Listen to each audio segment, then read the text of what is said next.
All right. So the season is over. Michigan season has come to an end. By the way, my hair is not greasy. It's wet. I just showered. But today I'm going to make a video talking about Michigan's 2024 season, kind of wrap it up. I know I didn't make some post game videos, post game reaction videos, and I wasn't completely consistent with that, and I kind of gave up at the very end. I never made a video for. I think my last post game video was maybe the Illinois game. I didn't make a game for Northwestern, for Ohio State, for. I think I made an Oregon one. I definitely didn't make an Alabama one, and which is crazy because um, and to be fair, I did have an Ohio State video recorded. I just never did it. I just never uploaded it because I didn't like the video. I felt like it wasn't funny. I guess I don't know. Maybe I'm just doubting myself. Maybe it was funny, but I feel like it's a little bit too late to upload it now. As of recording, it's January 3rd, 2025. So Happy New Year. And Michigan's played their final game of the season in the ReliaQuest Bowl against Alabama. And we'll get to that. My kind of reaction to that, and I guess I'll talk. We'll talk about the other games as well. I'm gonna kind of wrap it all up into one video and kind of talk about what happened this year and how Michigan looked as a whole this season. Um, Now the reason why I didn't make a lot of I kind of gave up on post game videos, and I know what you guys are gonna think. Like you gave up on it because Michigan was losing a lot, and you kind of just didn't feel like it. And while that may be like part of it, most of it just came down to the fact that I'm lazy and just never got my wits about me, I guess, to get up and do it. Um, so I didn't make I didn't make a I don't think I even made a Michigan State video. Um, so man, I was just not on top of things this year. So I'm kind of making this video, I guess, to kind of make up for it. And I think I still have the Ohio State video, post game video. So if you want me to upload it, I guess I could, because it is my initial reaction, I guess, to the game. Um, Maybe I'll throw it in at the end of this video. Actually, maybe I'll do that if I still have it. I'm pretty sure I still have it on my phone. If I don't, I apologize. But let's talk about this season with Michigan and how it went. So Michigan finished the regular season 7-5 with a bowl win over Alabama, finishing the season 8-5 in Sharon Moore's first year. How did Michigan, I guess, look this year? What were the good? What was the good? What was the bad? And I guess what's to come. Let's start with the positives of this year. The positives are we finished with a winning record. We beat all of our rivals. We won a bowl game. The downside is we didn't make the playoffs. We finished unranked, and well, we got blown out a few times. So it was a very much a whirlwind of a year. There was some positives, there was some negatives. Wasn't all bad, but it wasn't really all that good either. Michigan in 2024 was not a great team. I wouldn't even say we were a very good team. We were a good defensive team. That's another positive. Our defense. Negative, our offense. I feel like the negative of our offense kind of outweighs the positive of our defense, especially since the defense wasn't playing great football all year. They kind of started playing really good towards the end. Um, but let's kind of talk about these games. Um, so our first game was against Fresno State, and I'm not gonna like dwell on these first games of the year all that much because I already made post game videos about them. A lot of these earlier games. The game against Fresno State wasn't a great game by any means, but we ended up winning by 20 points. Week 2 was like the first real game against Texas, and we know Texas is in the Final Four playoffs now. And we got destroyed against Texas. They absolutely manhandled us in Ann Arbor.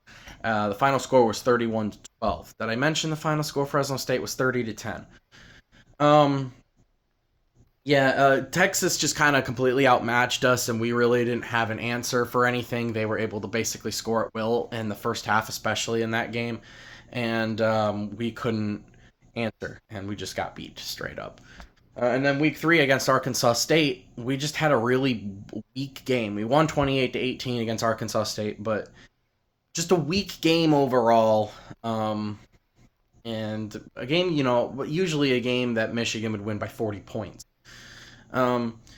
September 21st was the USC game, and the USC game, man, was it really, like, I look back at the USC game and I watched the highlights for it, and it really doesn't feel like Michigan should have won the game. Like, I'm pretty sure I made a USC video, but like, the ability for Michigan to basically just rely solely on the run game. And most of it came down to the fact that Kalel Mullings broke off a big run late in the game with like 2 minutes left, and we were able to basically score a touchdown with 2 minutes left when we basically had no offense and had to go like 80 yards. It's crazy that we were able to win this game. I think it was like 27-24. And the same thing happened when the Minnesota game. We won that one 27-24. There was a good opportunity in that Minnesota game for us to lose that one as well, where Minnesota kicked an onside kick and recovered it and could have scored again to at least tie it with a field goal at 27 or score a touchdown again and win the thing. But they called the onside kick back because of a penalty that was on Minnesota. And when you watch it back, it really doesn't look like there was like anything wrong with what they did. I think it was an offsides call, or a false start, whatever you want to call it. And when I look at it, I don't really see it. So it feels like a bad call, and like we shouldn't have won that game. But we did. They re-kicked it, and we recovered on the game by 3. In a game where we really didn't play well, and we probably should have lost. We ended up winning. And then, at this point, we're like, okay, we're 4-1. It's not too bad. And then things kind of start to fall apart a little bit. I think out of our next 5 games, we lose 4 out of our next 5 games. We lose our first 2 road games of the year against Washington and Illinois. I think we lost to Washington 27-17, and we lost to Illinois 21-7. I'm remembering this off the top of my head. I forgive me if I get one of them wrong. Let me know if I got one of them wrong. 21-7 was the final score of the Illinois game, and that was probably, if I had to say, that was probably our worst game of the year. The Washington game was pretty bad as well. We lost 27-17, like I said, and I think didn't the Washington fans storm the field afterwards as well, which is kind of pathetic if you ask me. The Illinois game honestly felt like the lowest point of the season, because we only scored a measly 7 points and lost. Now, Illinois was a pretty good team this year. I think they won like 9 games. They made a bowl game and all that. They were a pretty good team, but, it's just not the Michigan way to lose to Illinois that way. That felt like the lowest point. Now, we kind of came back a little bit on October 26th, when we played Michigan State. And I was actually, I don't remember. I don't think I actually recorded a video for that game either. Maybe I'm misremembering. I'd have to go back and look.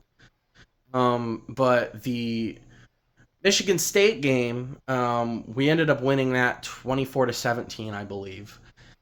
And I was actually at a bar watching the second half of that game out of town. So that's why I don't think I'm ever made a video. That doesn't feel like a good excuse either, because I was out of town for the Arkansas State game and I still made a video for that. But maybe it was just because I was upset. I don't know. Upset at our performance, so I had to yell about it.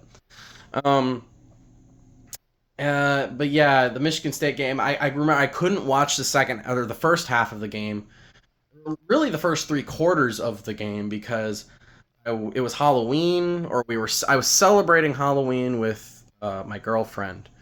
We went to Rocky Horror Picture Show, and went to a bar afterwards in that town, and watched the last, I don't know, maybe 10 minutes of the fourth quarter, because they had a watch party going on at this bar. Had TVs lined up, huge TVs lined up with the game on. And I was surrounded by mostly Michigan fans, so that was pretty cool. Um, and we ended up winning that game, and it was one of the coolest wins of the year for me because of that. Even though both teams weren't very good, and we were on a couple of game losing streak, and I said to myself, I need to enjoy this, because who knows how many more games we'll win at this point. After the whole fiasco with Washington and Illinois, I was thinking to myself, we may only win like one more game, and then we'll lose the rest. And that didn't end up happening. Now, we did lose our next two games, to be fair. We played Oregon at home after that and lost. I think it was 38-17.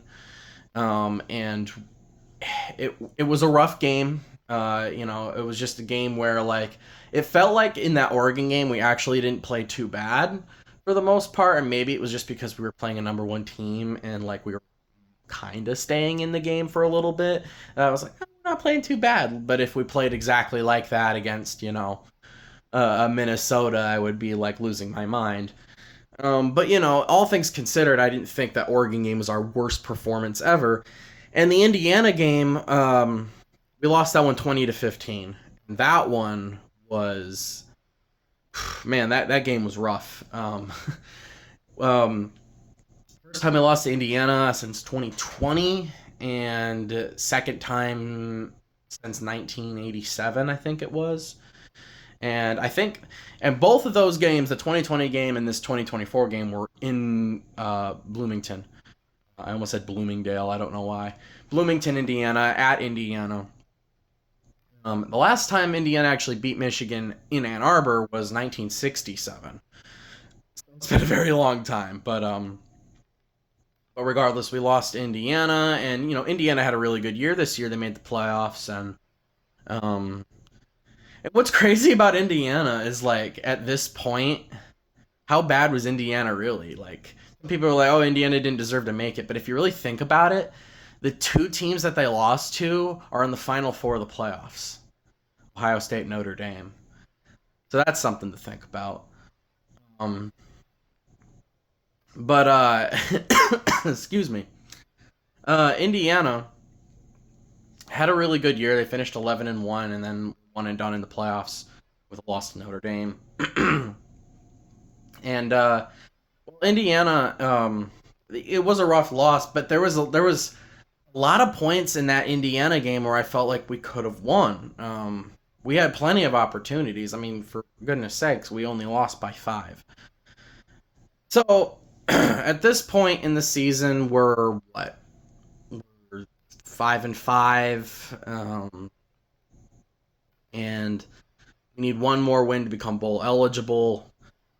And at this point, you're like, the season's a bust. We may beat Northwestern, but this Ohio State game's going to be a bloodbath probably. And we get to the Northwestern game, and we destroy Northwestern. And I mean, that was a dominating performance. And even before the Northwestern game, I was like, we'll probably beat Northwestern, but I don't think it'll be like a blowout win or anything like that. And it ended up being a blowout win where we basically scored in every single way. We won 50-6. 50 points being the most points. Not only have we scored this year, but the most points that Sharon Moore has ever scored. Even as an interim head coach, he didn't score that much. Last year, when he did coach for the Bowling Green, Penn State, Maryland, and Ohio State game, because in those games, the Bowling Green game he scored 31 because we won 31-6. Then the Penn State game was 24-15. The Maryland game was 31-24, and then the Ohio State game was 30-24, I believe. And then, leading up into this year, we had 30 points, 12 points, 28, 27, 27, 17, 7, 24, 17, 15, 50. So Northwestern was the most points by far that Sharon Moore has ever scored as the coach at Michigan. So it was a great game. We had a safety in the game, field goals, many touchdowns. It was a pretty nice game to actually sit and watch and see us dominate. I was thinking to myself after the game, it's nice that we finally got to win, a dominant performance. I know it's Northwestern and they have 4 wins and they're no good. I get it.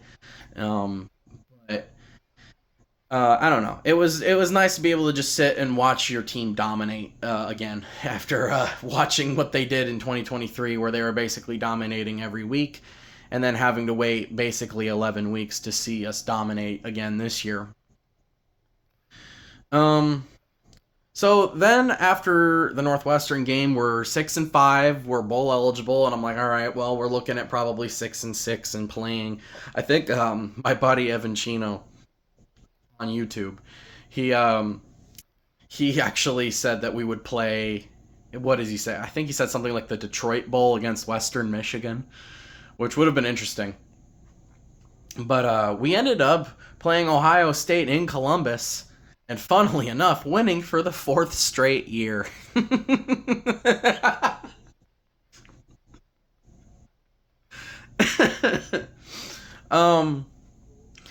I don't know. It just makes me laugh. We won 13-10 in a game where I was not very confident at all. And it's kind of crazy. It's even crazier now that it was crazy that we even won the game anyway. Because it just didn't feel like we should have won. You have Ohio State, who had 1 loss in the whole season, and it was a 1-point loss to Oregon, the best team in the country at the time, and at least the number 1 ranked team in the country. And then you had Michigan, who's had several losses at this point, bad losses, has one of the worst offenses in college football, and you just are looking at yourself, and you're looking at the team, and you're looking at Ohio State, and you're like, yeah, Ohio State will probably win this game by a significant margin.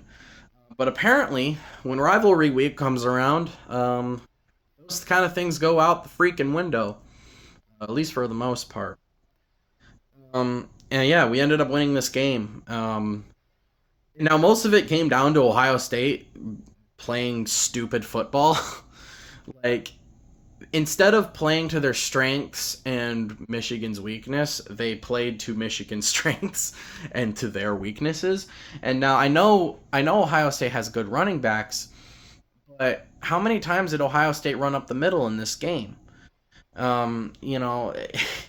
ran up the middle so many times, and I don't know what they thought they were going to do.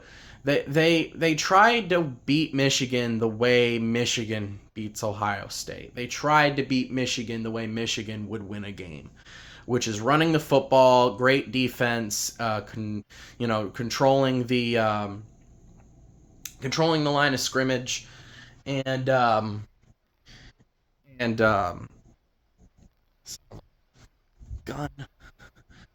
Anyway, it doesn't matter. My TV shut off. I like to have it on so there's a little bit more light. But anyways, what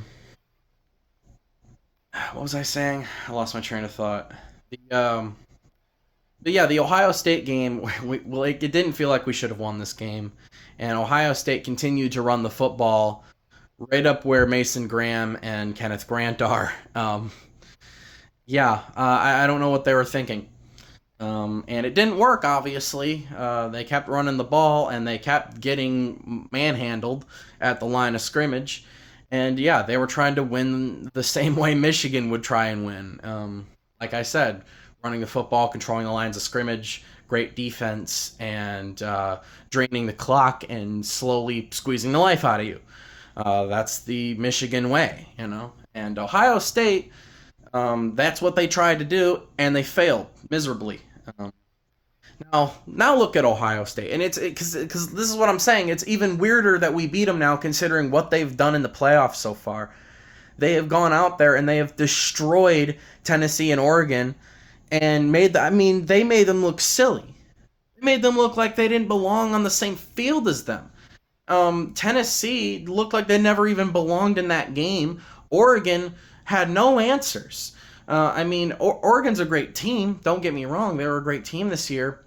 I feel like Oregon's one of only a few teams that would have been able to at least score and make the score look a little bit more respectable against Ohio State. But Ohio State had almost 400 total yards at halftime against Oregon.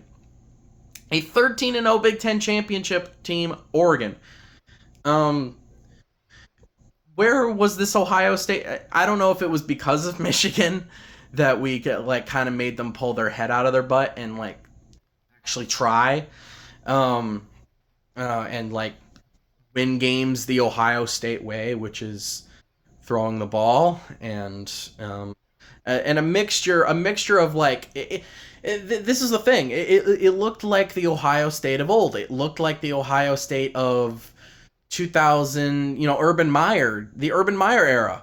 It looked like those kinds of offenses, just physically dominating, wide receivers always open, huge catches, touchdowns constantly.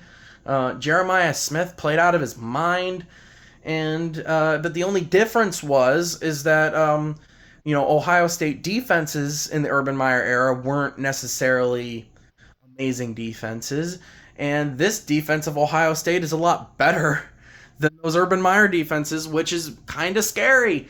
If this Ohio State team plays like this in their next two games, they're going to win the whole thing. They're going to win the national title, and it hurts to say that, but at least we beat them. But again, it doesn't feel like we should have. It felt like almost prophecy now at this point that Ohio State should have beaten us and kind of gotten over that Michigan hump, because they couldn't win the Big Ten championship, and now they got to win these other. I know they still got two more games, and they got to play Texas on January 9th, and then they got to play the winner of Penn State Notre Dame on January 20th if they can beat Texas, which I think they will. I think they'll destroy Texas personally. If they play the way they have been in these last two games, they will. Yes. But yeah, it just felt like Michigan shouldn't have won this game, and yet we found a way to do it. So, yeah, that's basically it for the regular season. We finished 7-5, and we're given a bowl game in the ReliaQuest Bowl against number 11 Alabama, 9-3 Alabama. There was a lot of controversy surrounding Alabama.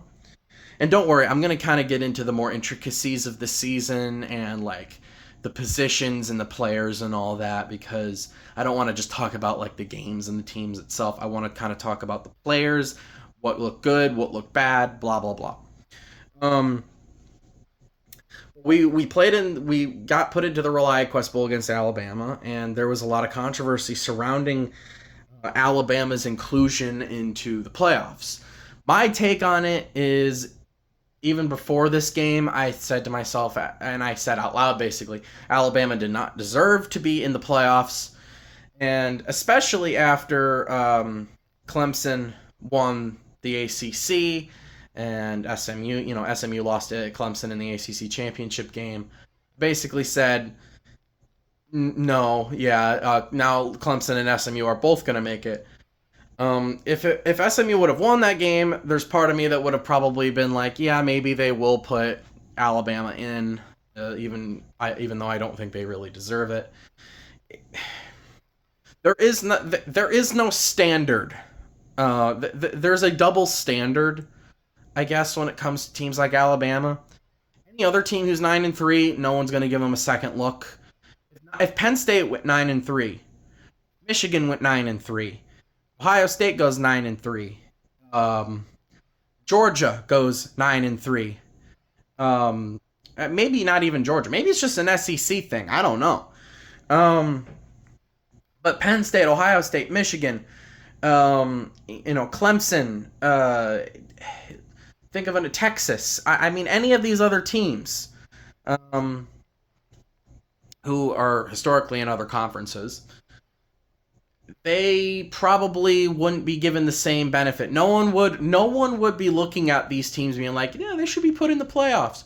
No one. But because it's Alabama, there's this standard. And here's the thing, like, a lot of Alabama fans feel like they got hosed and blah, blah, blah. I tell you, man, some Alabama fans are some of the most just privileged, delusional, stupid fans in all of college football. There's people online who are like giving live reactions, who are Alabama fans, who are giving live reactions to the playoff spots, and they were like floored that Bama wasn't put in. And I'm thinking to myself, you and Alabama fans were the only people who thought they were going to get put in. The only ones. The only ones. The only ones that thought you deserved it. You went 9-3. 9-3.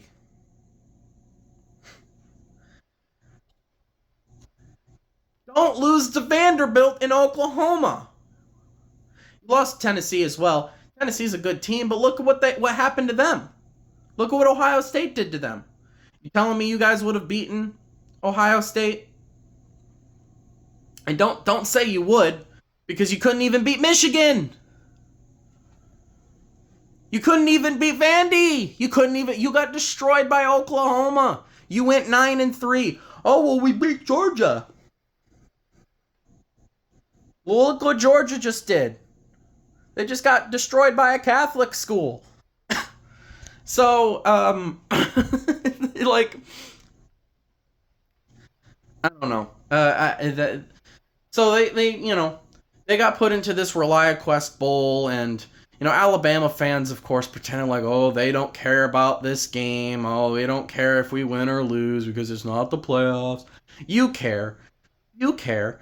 It's a pride thing, and we all know Alabama fans have pride. It's a pride thing. You want to win, no matter what. No matter if the game is worthless to you or not. It is a football game, and you want to see your team win no matter what.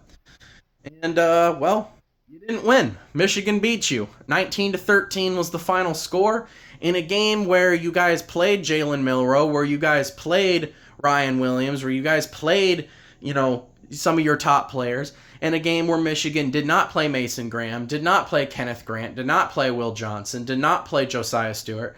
Probably our four best players on defense, really, didn't play in this game, and yet we held you guys in check all game long. And yes, you had 3 turnovers in, the first quarter, or whatever it was, but we sacked Jalen Milroe 5 times. 5 times. And how many times did we sack him in the Rose Bowl? 6 times? Damn. Does that mean we have 11 sacks against Jalen Milroe in 2 games? Crazy. That's crazy. Our defense physically dominated you guys all game. And, give credit to Alabama's defense as well. They also played really, really well. And all that. But, what is that really saying? Michigan's offense is complete garbage. Every team was dominating Michigan's offense this year. So that's not saying much. And you still lost. So Michigan ended up finishing 8-5 this year with a ReliaQuest Bowl win. Um, held on to all of our trophies. We beat Minnesota for the Little Brown Jug. We beat Michigan State for the Paul Bunyan Trophy. We beat Northwestern for the, what is it called, the Everett something. I don't remember. We played them for a trophy. We beat them. Beat Ohio State. Beat Michigan State. Um, uh, yeah, I mean, how kept Ohio State out of the Big Ten championship game. Kept them from having a first round bye, beat Alabama in a bowl game. I mean, all things considered, Michigan had a pretty good year. Now, is it the season we wanted? No. Obviously, when you're a Michigan fan, you have the desire is to win all your games every year and go get into the playoffs and win everything and win a national title. That's the standard. The standard for Michigan football is winning championships, and we weren't able to do that. Well, we did win championships this year, but they weren't the big ones that everyone really cares about. To be fair, um, and we didn't make the playoffs. So I mean, there was some good and there was some bad. Can we say the greatest 8-5 season ever? I guess. If that really means anything, greatest 8-5 season ever. Um, but yeah, that was basically the season and all the games. Who are the players though that really stuck out? The coaches that really stuck out, and really, what do I think of their individual um, performances? In terms of Sharon Moore as a head coach, he showed at first he did not show himself to be all that great, and I was getting pretty aggravated with him and thinking, I don't know, was this a good hire? Is he really all that good? And I guess we still really have yet to know that, because we got to give him more than 1 year before we can figure stuff like that out. I would say at least 3 or 4 years before we really know. Excuse me. Before we really know how good of a head coach he is. um, but towards the end of the season, Sharon Moore showed tremendous upside and showed a lot of growth and improvement. And another thing he did really well was recruiting and transfer portal. Michigan ranks in the top 10 in the 2025 recruiting class. I think we rank top 3 in transfer portal players. We got Bryce Underwood to flip from LSU to come to Michigan, the number 1 overall quarterback and number 1 overall player for the class of 2025. And, 5-star player, 5-star guy. And there's a lot of hype around him, and a lot of thought that he's going to start year 1 as a freshman, and there's a good chance he does. Now, obviously, there is other quarterback competition, and I guess we'll discuss that later this year once we get closer to the 2025 season. We still got a long ways to go before we get more football from Michigan, because our season is over until August 31st or September, whatever it is. But there's a lot of upside for Sharon Moore as a coach and as a recruiter. He's getting a lot better. He's showing improvement. He's adapting, and that's good. In terms of offensive play calling, most of that came down to offensive coordinator Kurt Campbell, and he was awful. Some of the worst play calling I've ever seen in Michigan football history came from Kurt Campbell. Just stupid play calling, way too overly conservative all the time. And I know we weren't a very good offense, and you have to work with what you have. But I mean, it wasn't even just the talent; it was just a lot of it was just play calling and just. I don't know. Why are we throwing it a deep ball on 3rd and 1, or why are we running the ball 3 times in a row and we're running into a brick wall? Like, you got to change things up a little bit. And, just bad play calling. In terms of Wink Martindale, our defensive coordinator, he improved a lot. And now we did fire Kurt Campbell, by the way, and we got a new guy coming in. I don't remember his name. I think his name's like Chip something. A lot of chips in college football coaching for some reason. But Wink Martindale improved heavily at the end of the season. And where, at first he didn't look all that great in games like against Texas and, the Washington game, he didn't look good. It's just, but, in games like the Northwestern game, the Ohio State game, the Alabama game, I mean, great play calling. Just fantastic play calling, and huge credit to Wink Martindale. And he is coming back for next year, so that's nice. And hopefully we see a big improvement from him. And we can continue that dominant defense for Michigan. And what about players? What players showed? Which players look good? Like, what was the best looking players this year? What was the worst looking players? On offense, you look at guys like Khalil Mullings. You look at guys like Colston Loveland.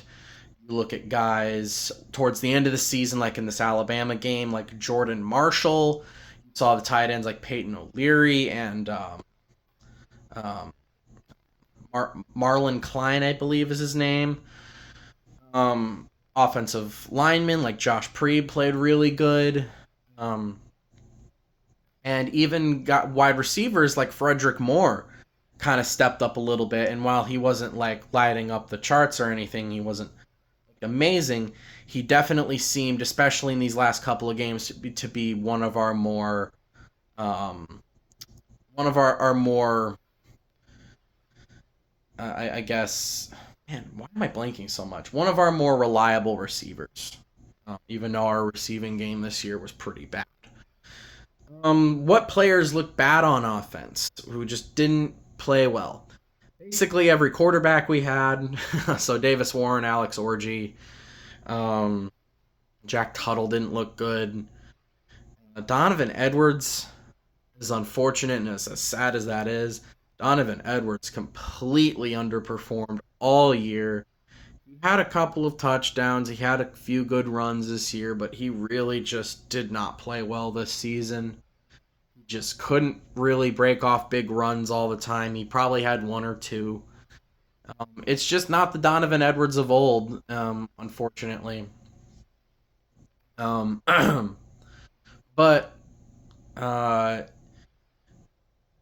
and, a lot of our receivers also underperformed as well.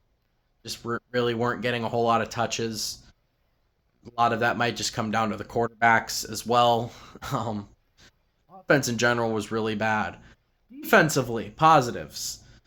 Mason Graham, Kenneth Grant, Will Johnson when he was playing, Josiah Stewart when he was playing. Guys like that, really good.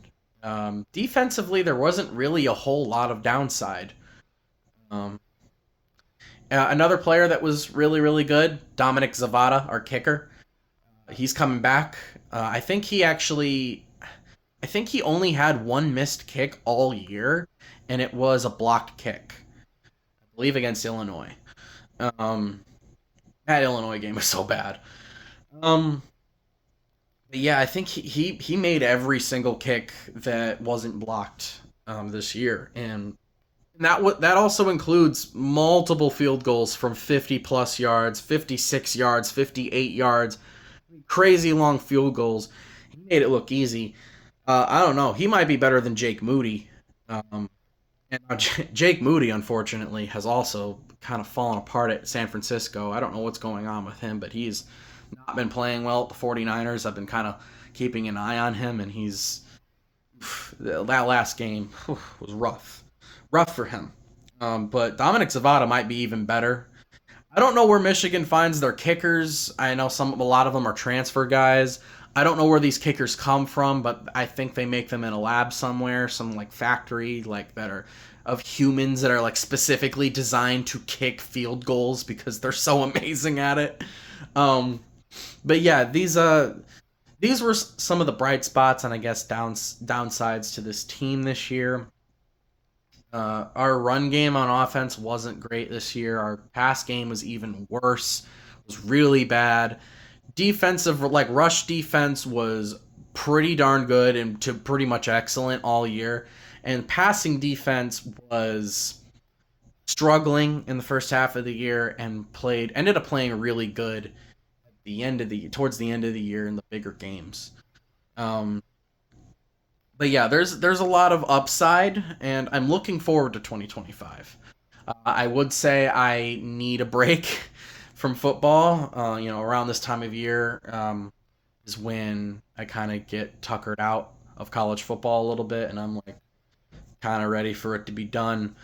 But we still got the rest of the playoffs. We got the NFL playoffs, so there's still good. There's still some football to be played, and still going to be a lot of football being watched. I'm actually really looking forward to this Sunday, Vikings versus Lions. I know I don't talk about the NFL stuff very much, but it's such a big game, and playoffs being the playoffs just feel like they're going to be so big this year. It's going to be really good, really fun. So still a little bit of football to play, but after the Super Bowl, I'll probably be completely done with football until we go back in August or September, whatever. But yeah, I want to kind of make my goal for this year to make more videos. I know I probably said that before, and I don't live up to it, or I don't do it, or I don't like fulfill that promise, I guess. But I'm gonna try my best to like before the season make prediction videos. I want to make like uh, I kind of want to make like a football talk show podcasty kind of a thing where I just kind of talk about football, the Big Ten, Michigan in general. I don't want to make them like I don't want to like be like Joel Klatt or like guys like that.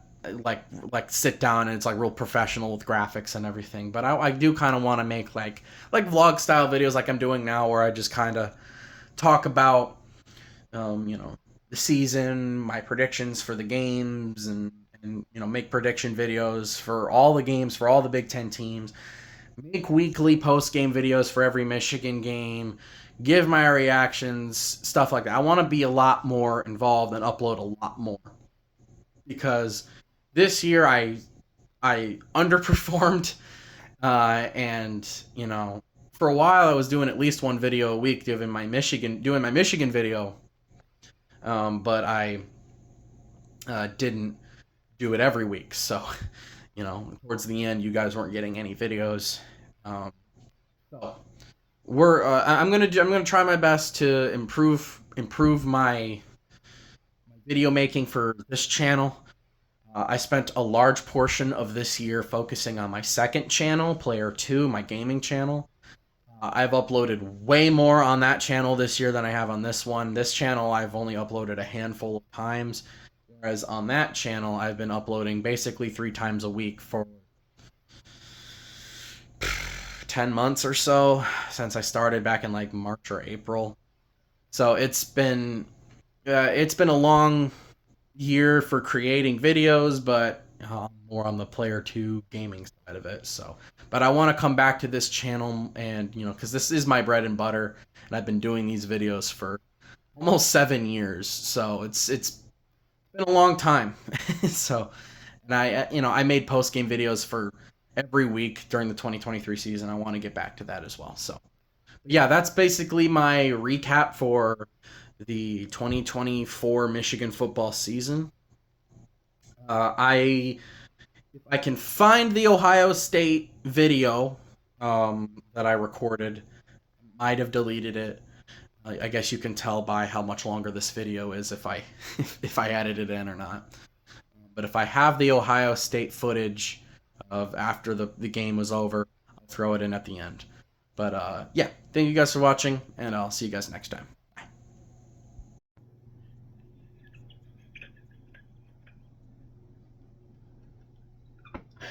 Ah, oh my goodness. I don't even know what to say.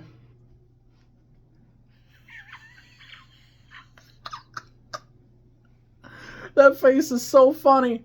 Look at how depressed he looks. Oh my goodness. Oh, Ryan Day. Go Blue, by the way. For the fourth straight year, my Wolverines have beaten Ohio State, and Ohio State just doesn't know what to do about it. I mean, they are so like confused by how it happened that they are throwing punches, and then police are getting involved and pepper spraying people. I mean, it's just insane. Yeah, a huge brawl broke out at the end of this game because Michigan tried to plant their flag. We tried to plant our flag in the middle of the field. Some players didn't take too kindly to that, and they kind of fought it out. And this guy right here, he condones it. He condones the fighting. He said, we can't let that happen. Or he said, we can't let that happen. We can't let them plant the flag. We're going to do something about it. This guy, he's a tough guy. Ryan Day is a tough guy. Ryan Day is a pathetic head coach. I didn't think I could find a head coach that I dislike more than Urban Meyer or Mark D'Antonio or... Now, I don't even hate Nick Saban. I don't even dislike Nick Saban. He was just good all the time. That's why people didn't like him, because he was too good. Ryan Day is just... I mean, he never lives up to his promises, does he? He is so cocky.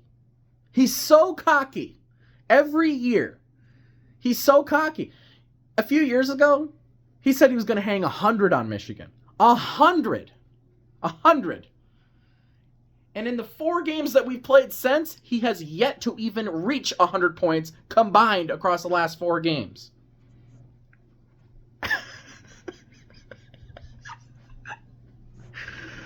And now that we beat you guys 13-10, Ryan. Now that we beat you 13-10, Ryan. Now that we beat you 13-10, Penn State's in the Big Ten title game. They don't deserve it. Penn State doesn't deserve it. You kidding me? Penn State goes out every year and loses the same damn game every single year. They would have lost to Michigan too if they would have played them.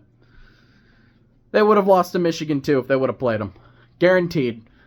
Guaranteed it. I guarantee it. Because Penn State can't beat them. They can't beat Ohio State or Michigan. But Ohio State can't beat Michigan. Yeah. And now, instead of going to the Big Ten title game like you were supposed to, all you had to do was beat lowly Michigan.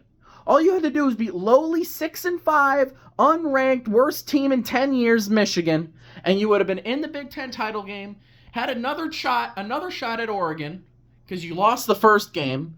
You would have had another shot at Oregon, and could have had a number 1 or 2 seed in the playoffs. Would have been basically guaranteed probably a 1 spot, honestly. I honestly think the winner of that game in the Big Ten title game, had it been Ohio State and Oregon, would have gotten the number 1 seed, and now Ohio State is going to have to play a first round game probably. No Big Ten championship for you. No big championship for you. Anyways, I know Michigan's terrible. I know Michigan's not a good team this year. I don't care what you say. When you play your rivals, you want to beat them every time you play them. And no matter what our record is, I will come on here and I will gloat and rub it in your stupid faces. So I already know you're in the comments typing right now. I can see you. I'm watching you. I can see you. And he is depressed. And it's funny to me. So, what can I say about this game? We won 13-10. This was way closer. First of all, Ohio State was a 20.5 point favorite, so this is one of the biggest upsets of the entire year. I think, honestly, the biggest upset since Notre Dame and Northern Illinois from like week